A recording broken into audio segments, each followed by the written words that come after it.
This is kind of, I think of this as one of the earlier pieces, although it doesn't really have if you go to the show, you get to kind of piece the story together yourself. It doesn't really have a chronology. But this one is called Definition. Aphasia, the inability to express and comprehend language. Individuals with aphasia may find it difficult to think of words. They may also mispronounce words. They may also mourn the loss of each forgotten word as if grieving for a dead, dear friend. They may also fear looking and sounding idiotic as random guttural tones emit from their mouths as they try to speak. They may not wish to rely upon the patience of others as they attempt to communicate. They may fear encounters with acquaintances whose names they cannot recall, even though they have pleasant memories of past encounters with the people whose names they cannot recall. They may stay at home a lot and even there prefer silence within the relative safety of familiar surroundings. They may sleep much of the time, dwelling inside dreams in which they star as articulate, loquacious heroes. They may feel compelled to record the deterioration of their own brains before the brains deteriorate to the extent that they are no longer aware of the state of their own deterioration. Metacognition may be an early casualty. And this next piece is my favorite piece of the collection, which means nobody else likes it. And I don't know if this slumber party game still exists where girls would spin around and kind of breathe heavily and hyperventilate and then hold their throats and then fall and pass out. Did we do this? This is the thing. Yeah, it was good, right? Okay. So this is my favorite piece. And this is called Choke Out. The girl spins in rapid circles, arms widespread. She breathes deep and fast. When she feels lightheaded, she stops, holds her breath, and squeezes the sides of her trachea, pressing with her thumbs until she passes out. Every time the girl successfully does this, she kills a single brain cell, of which, this is so stupid, of which we have a finite number, according to slumber party lore. In spite of the risk, scientific, because of the risk, emotional, we choked ourselves out again and again and called it fun. I choked out the best, effortlessly fainting and falling dramatically to the shag rugs, brightly colored, that covered the floors of girls' bedrooms back then. At first, the other girls marveled at and emulated my skill. But when choking myself was more fun than talk of boys and gossip about the girls who weren't invited, I became one of the girls who wasn't invited, the freak who kept passing herself out in the corner alone. You like it, you really like it. Past the imperceptible boundary between acceptance and exclusion. Oh, and I should tell you, I'm getting into long sentences, so this is like one long sentence, so we'll see how this goes. Decades later, a healer, alternative to medical science, told me my disease was caused by karmic bad acts that had muddied my chakras. But I couldn't recall an act bad enough to deserve the loss of balance in words and hours in the day that had stricken my adulthood. Although one is often unaware of one's own bad acts, and this in part is what makes them bad. But I remembered having killed my brain cells to attract attention and repel attention. And yes, maybe I am to blame for that. In my defense, however, I was a child, a condition of neurological immaturity by nature, and in paradigm-shifting post-slumber party era studies, neurogenesis, the formation of new neurons, has been observed in the cerebral cortexes of adult monkeys. And, be that as it may, many people have done much worse things to murder their brains, so perhaps it is not fair that I should be made to pay a karmic price for seeking those tiny moments of choked out oblivion, for remembering them as my happiest times. Thank you.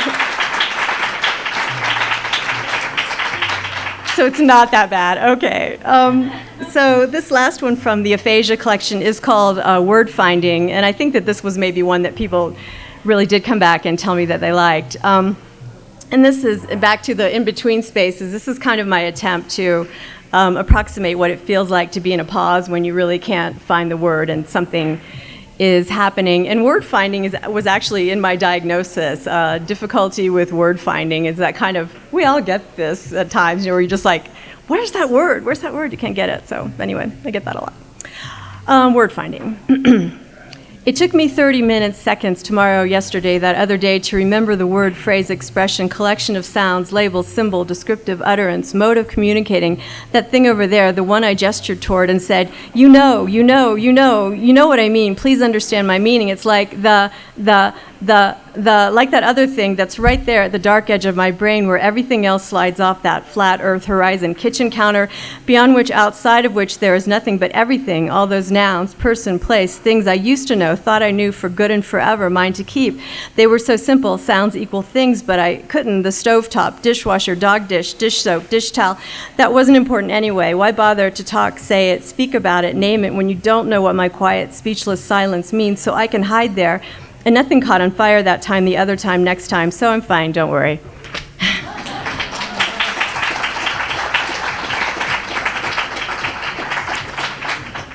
So that was my previous project, and now I want to turn a moment to my current and future project, which is called Pedigree and Ancestral Autobiography. And I made up the term ancestral autobiography, and if any of you people use it, I'm gonna find you and I'm gonna hurt your feelings. I did the Google on it and I made it up. All right, so what this project is, my sabbatical starts in the fall, so I'm currently in the mode of crawling, whoa, hello. Did I completely break that? Crawling towards sabbatical. So yeah, apologies to my students. Whoa, okay. I have that effect on things.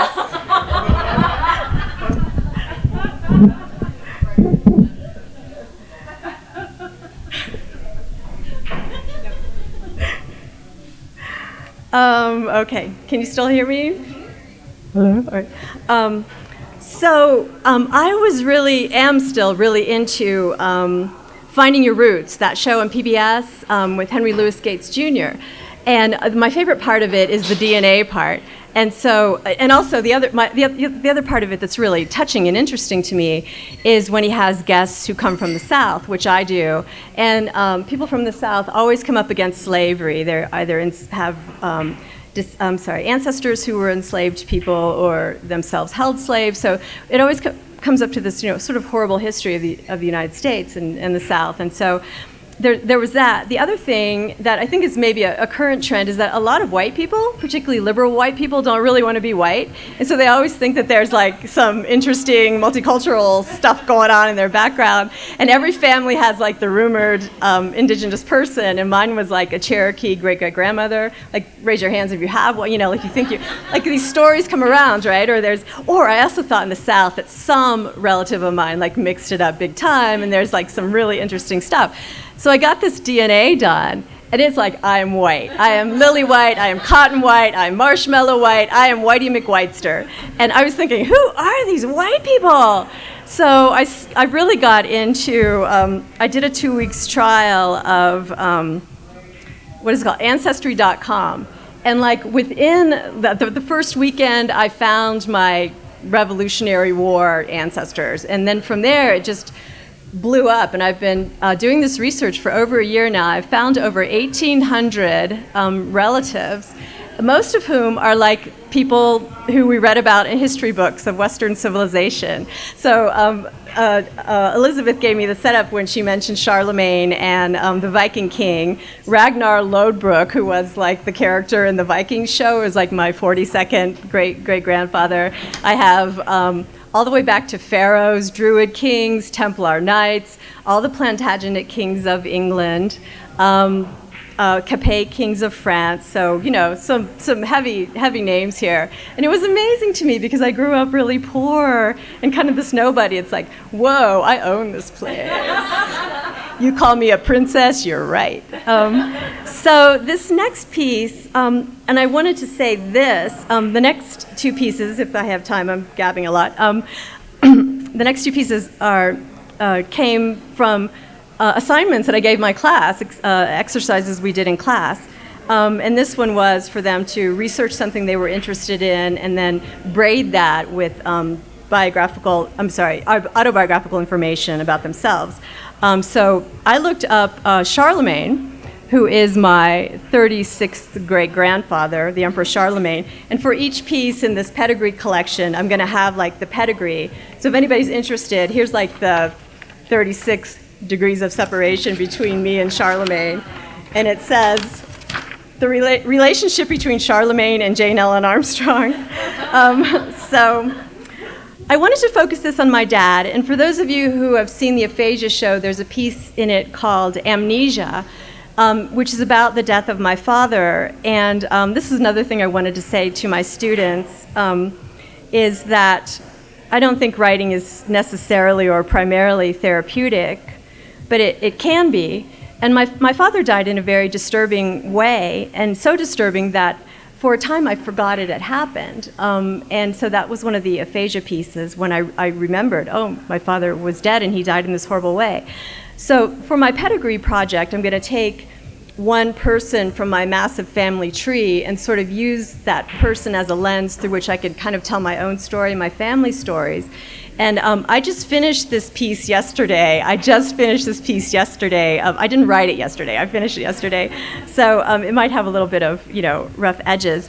But I'm kind of interested in it because it actually worked. Like my idea worked. I came to understand my dad's death in a completely different way, and it sort of has to do with warrior ethics or something. So there's some history in this. So for those of you who hated history class, you might want to snooze through parts of it. And I was also, for this piece, I wanted to, I was just thinking about when you watch something on TV and there's that box of warnings that has like nudity, adult content, sexual situations, violence, It's like if it's got all 5, then I really want to watch that show. It's like I fire up the popcorn. So this one I think has like adult situations and violence. So if those aren't your popcorn things, yeah, it gets a little intense.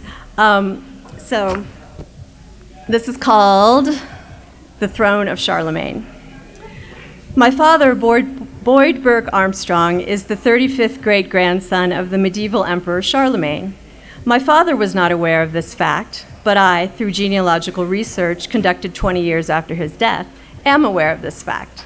My father was born in West Virginia in 1923 and died in Florida in 1995. He mined coal and drove truck.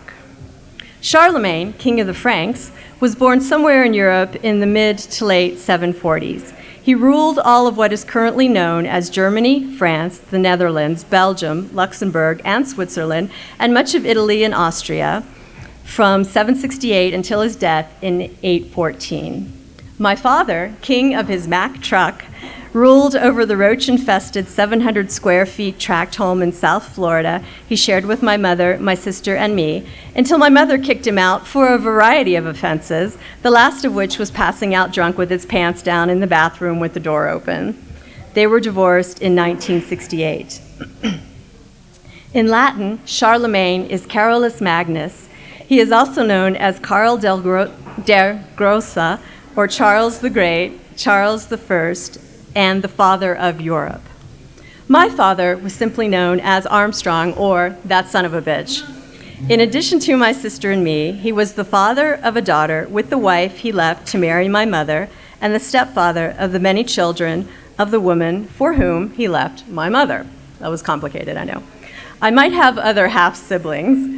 The extent of Armstrong's issue is unknown. The seed of kings spreads widely. The extent of Charlemagne's issue is unknown as well. Reproductively successful with 5 wives and several concubines, Charlemagne fathered at least 18 children. There were most certainly others, many, many others. It is theorized that the majority of white people alive today who are of European descent are genetically linked to Charlemagne. The seeds of king really get around. 4 of Charlemagne's sons were legally recognized as his heirs. Before his death, Charlemagne split his vast kingdom between those 4 sons. Upon his death, my father left the bulk of his estate to my sister and me. The bulk of his estate consisted of a checking account and a few certificates of deposit, the bulk of which covered his funeral expenses. My sister and I called ourselves heiresses and spent the remainder of the estate on frivolous purchases in a shopping marathon designed to distract us from the circumstances of our father's death. The only part of my father's estate I wanted was the shiny chrome bulldog icon, that holy relic, from the hood of his Mack truck, but one of the stepsons had already nabbed it. The Throne of Charlemagne, erected in the 790s, still stands in the Aachen Cathedral in the westernmost part of Germany. The throne is not grand, constructed of marble plates held together with bronze clamps. The marble plates are said to have been plundered from the Church of the Holy Sepulchre in Jerusalem, relics that hold their own magic to make men royal. Unlike every German king through the 1500s, Charlemagne himself was not crowned at the throne of Charlemagne, but is known to have spent much time in Aachen, enjoying its famous warm mineral springs during breaks in his wars to dominate all of Europe and convert it to Christianity upon penalty of death. From his brown Naugahyde lazy boy, my father commanded, "Get me a beer." With its multi-positional amenities, including vibrational back massage and built-in stainless steel cup holder, the lazy boy of Armstrong appeared to be considerably more comfortable than the throne of Charlemagne. Although constructed of factory-made materials rather than stolen holy marble, the lazy boy of Armstrong was imbued with its own brute force. No one but Armstrong was permitted to sit in Armstrong's chair. Ever, not ever, don't even think about it, under penalty of ass whipping. For the majority of his reign, Charlemagne, a warrior king who led his men into battle, waged a bloody campaign to unite the Germanic people of Europe under one flag and one Christian God. Many of the Germanic people of Europe were not interested in Charlemagne's flag or his God. According to the Saxon Chronicles, Charlemagne ordered the execution of approximately 4,500 non-compliant Saxons in a single day. At 18, Armstrong, poor boy from Appalachia, joined the United States Army to fight in World War II. He was a soldier, infantry, front line. Military records place him in much of Charlemagne's former kingdom during his enlistment: Austria, Luxembourg, France, Germany. Among the few boxes that held the items of our father's estate, my sister and I found his medals, Bronze Star, Purple Heart, among others, about which he had said nothing. On Christmas Day, 800 AD, Pope Leo III conferred upon Charlemagne the title of Holy Roman Emperor to honor his enthusiastic slaughterings in the name of Christ. Armstrong never joined his family at church, preferring instead to sleep off the hangovers that resulted from his regular patronage of a bar up the street called Frenchie's. If Armstrong had attended church, however, it would most certainly have been an Episcopal church, like the one his wife and daughters frequented. For this denomination, also known as the Church of England, was founded by a king who, much like Armstrong, just wanted to be rid of one wife so he could take a new one. As history reminds us, Henry VIII, founder of the Church of England, ordered a French swordsman to relieve his new wife of her head. Armstrong did not decapitate the wife he took after relieving himself of the wife who was my mother, but he did shoot at her. Contemporaneous chronicles describe Charlemagne as an active and devoted father who concerned himself with the affairs of his children, despite the heavy demands of crown, state, and conquest. Armstrong, the king, atop an earlier throne, fashioned of neither marble nor Naugahyde, pretends to sleep as he listens for the tiptoes of the little tow-headed princess. When he senses her approach, he opens his eyes, shouts, "Bear trap!"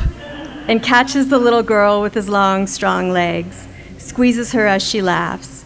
He lifts the princess, heiress to the kingdom, to his lap and kisses her, bristles against soft cheek, a sensation the girl remembers to this day, the only memory she chooses to keep. In January 814, Charlemagne, Charles the Great, Holy Roman Emperor, father of Europe, 35th great-grandfather of Armstrong, fell ill with a fever after bathing in his beloved warm springs at Aachen. He died 1 week later. December 27, 1995 AD. Armstrong is defeated. The wife, the house, the chair, gone, usurped. He seeks courage in a bottle, maybe more, arms himself for battle, lays siege. He shoots at the ex-wife, he misses. He aims at the usurper, hits him. Armstrong reclaims the throne, turns the gun to his own head, fires. Blood and brains splatter brown vinyl. For what is a king without a throne?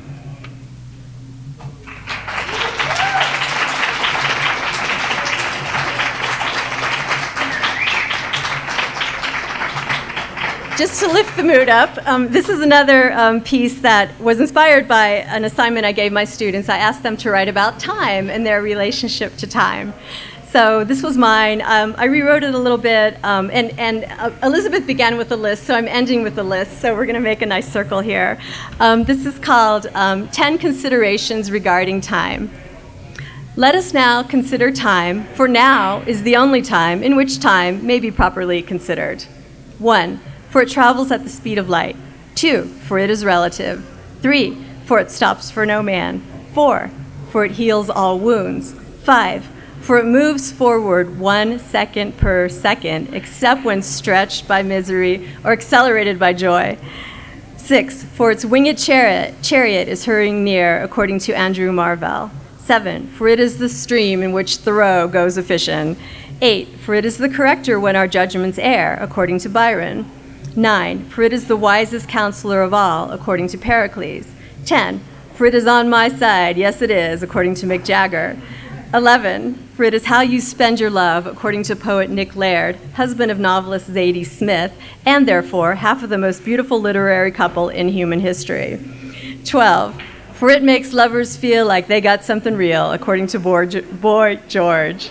13, for, according to Austin Kleon, who some of you are reading right now, author of Steal Like an Artist, 10 Things Nobody Told You About Being Creative, it is an hour here, an hour there, just measured out for things to happen. 14, for it is tomorrow and tomorrow and tomorrow, according to you-know-whom. 5, for it is an ancient gentleman and a newborn baby simultaneously. 16, for it wields a harvesting scythe. 7, for it is the Titan who devoured the gods of Olympus. 18, for it is Kali, mad mama stomping Shiva. 19, for it is a serpent eating its own tail. 20, for it can be spent, wasted, taken, killed, freed, or saved. 21, for it is a line to straddle at Greenwich, England. 22, for it resists our compulsion to quantify it, slipping our calendars into years which leap. 23, for it exists on a continuum with space. 24, for it bends at the edges of black holes. 25, for it is a machine that drives our telescopes back to the earliest pulse of the birth of our universe. 26, for it involves species, planets, and galaxies. 27, for it grows flowers and children. 28, for without it, we would not exist. 29, for although it etches our faces, tugs our flesh, degrades our organs, and hag rides our every moment, it is the great gift we were given with these, our only bodies, and this, our only life. 30, for which we are eternally grateful. Thank you.